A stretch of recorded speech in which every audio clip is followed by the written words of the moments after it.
इस वीडियो में हम बात करने वाले हैं एक बहुत ही इंपॉर्टेंट क्वेश्चन की, जो कि ऑलमोस्ट इंटरव्यू में पूछा ही जाता है, चाहे इलेक्ट्रिशियन हो चाहे इंजीनियर हो इलेक्ट्रिकल का। तो क्वेश्चन ये है कि हमारी जो ट्रांसफार्मर है उसकी रेटिंग केवी में क्यों होती है। ठीक है, अब उसके लिए आपको पहले दो बातें समझनी पड़ेंगी। एक तो आपको पावर का ये ट्रायंगल समझना पड़ेगा।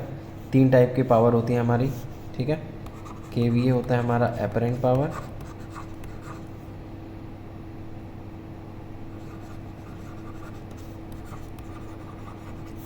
किलोवाट होता है हमारा ट्रू पावर, और केवीएआर होता है हमारा रिएक्टिव पावर। ठीक है, अब जो हमारी मोटर होती है थ्री फेज़ मोटर, अगर हम बात करें तो हमें पता है कि हमारा जो लोड है वो इंडक्टिव लोड होता है। ठीक है, तो इंडक्टिव लोड में हमारा पावर फैक्टर डिफाइन होता है। मोटर की नेम प्लेट पे आराम से देखना, आप लिखा होगा 0.85 या फिर 0.8, कुछ भी लिखा होगा। ईज़िली हम पावर को कैलकुलेट कर सकते हैं √3 V इंटू आई इंटू कॉस फाई, जो हमें पावर दिया हुआ है। लेकिन ट्रांसफार्मर का आप देखना, सेकेंडरी पे जब लोड लगता है यहाँ पर, तो आपको नहीं पता कि आप कौन सा लोड लगाने वाले हो। ट्रांसफार्मर आपकी इंडस्ट्री में आता है, कहीं भी अगर आप डोमेस्टिक ट्रांसफार्मर्स भी लगते हैं तो उसमें बहुत तरीके के लोड होते हैं। लोड कैसे होते हैं? रेजिस्टिव लोड होते हैं, इंडक्टिव लोड होते हैं, और कैपेसिटिव लोड होते हैं।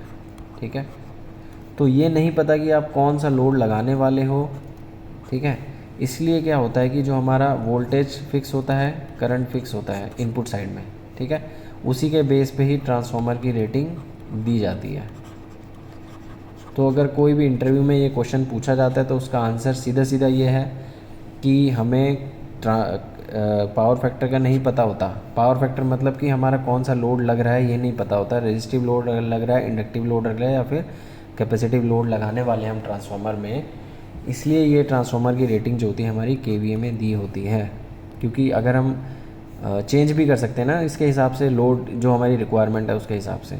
ओके, अब मैं बता दूं कि रेजिस्टिव, इंडक्टिव और कैपेसिटिव लोड क्या होता है। एक आपने ये फिगर देखा होगा जो इलेक्ट्रिकल फील्ड से होंगे, ये हमारी वोल्टेज होती है, ये करंट के डायग्राम है। ठीक है, रेजिस्टिव लोड में करंट और वोल्टेज का रिलेशन क्या होता है? रेजिस्टिव लोड में ये सेम, दोनों का एंगल डिफरेंस 0 होता है। ठीक है, यहाँ पे क्या होता है, 90 डिग्री लीडिंग होता है, यहाँ पे 90 डिग्री लैगिंग होता है। तो जो लीडिंग होता है ये हमारा होता है कैपेसिटिव लोड। ठीक है, लैगिंग में क्या होता है? ये होता है इंडक्टिव लोड, और ये होता है हमारा रेजिस्टिव लोड। आसान भाषा में बताऊं तो रेजिस्टिव लोड, जब हमारे घर में रेजिस्टिव लोड होते हैं वो हमारे बल्ब होते हैं। ठीक है, कोई भी सिंपल लोड जहाँ पे आपका रेजिस्टेंस मेन होता है वो रेजिस्टिव लोड होता है। कैपेसिटिव मतलब कहीं भी कैपेसिटर लगे हों तो वो कैपेसिटिव होता है। इंडक्टिव जैसे कि हमारी मोटर की वाइंडिंग होती है वो हमारा इंडक्टिव लोड होता है। ठीक है, अब इसका मतलब क्या है? इसका मतलब ये है कि जो आपने देखा होगा वेव फॉर्म्स,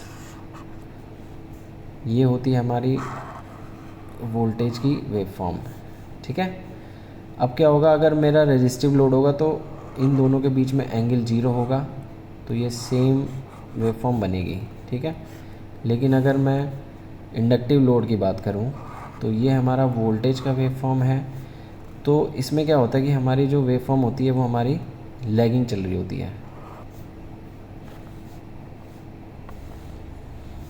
इसमें क्या होता है, ये वोल्टेज का है, ये करंट का है। ठीक है, इसमें जब ये वोल्टेज हमारा 90 डिग्री होगा तो ये हमारा करंट 0 होगा, तो ये 90 डिग्री पीछे चल रहा है। ठीक है, ये लैग कर रहा है। अब कैपेसिटिव में क्या होता है, जब हमारा वोल्टेज ऐसे चल रहा होता है वेव फॉर्म, तो इसकी वोल्टेज जो होती है, ये करंट जो होता है वो हमारा लीडिंग होता है। मतलब कि जब ये 0 होगा तो ये 90 होगा, जब ये 90 होगा तो ये 0 होगा। ओके, तो ऐसे चल रही होती है हमारी वेव फॉर्म कैपेसिटिव लोड में, लीड कर रही होती है करंट की। ओके, तो ये रिलेशन होता है। और अब आपको नहीं पता कि कौन सा लोड लगने वाला होता है, उसी हिसाब से आपका पावर फैक्टर चेंज होता है।